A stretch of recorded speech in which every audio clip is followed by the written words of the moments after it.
Welcome to டிபாஸ் hub. இன்றைக்கி நம்ம தூதுவளை இலையை வச்சு சட்னி எப்படி செய்கிறதுன்னு பார்க்கலாம் வாங்க. அதுக்கு முதல்ல தூதுவளை இலையை இந்த மாதிரி முள் இல்லாமல் இலை மட்டும் தனியாக இருக்கிற மாதிரி எடுத்து வச்சுக்கோங்க.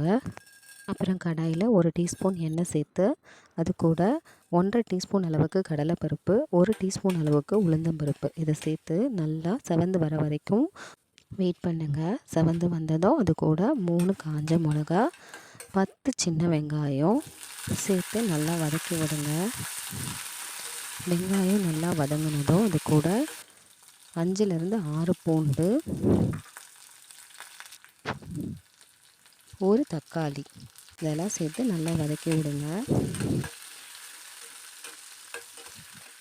தக்காளி நல்லா வதங்கினதும் நம்ம தூதுவளை இலையை மட்டும் எடுத்து வச்சுருந்தோம் இல்லையா, அதை நல்லா தண்ணியில் கழுவிட்டு இலையை இதில் சேர்த்துக்கோங்க.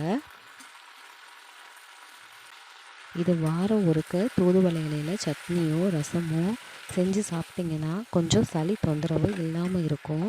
தூதுவளை ரசம் நம்ம சேனலில் ஆல்ரெடி அப்லோட் பண்ணியிருக்கோம், வேணும்னா செக் பண்ணி பாருங்கள். இலை நல்லா சுருங்கி இந்த மாதிரி வதங்கினதுக்கப்புறம் 1 டேபிள் ஸ்பூன் அளவுக்கு தேங்காய் சேர்த்து சும்மா ஒரு வதக்கு மட்டும் வதக்கி ஸ்டவ்வை ஆஃப் பண்ணிடுங்க. இது நல்லா ஆறுனதும் மிக்ஸி ஜாரில் சேர்த்து அரைச்சி எடுத்திங்கன்னா தூதுவளை சட்னி ரெடி. இதை தண்ணி சேர்க்காமல் துவையல் மாதிரி கூட சாதத்தோடு வச்சு சாப்பிட்லாம், நல்ல டேஸ்ட்டாக இருக்கும். இப்போ சட்னிக்கு தாளிப்பு கடுகு கருவேப்பிலை சேர்த்து பொரிஞ்சதும் சட்னி கூட சேர்த்துட வேண்டியதுதான்.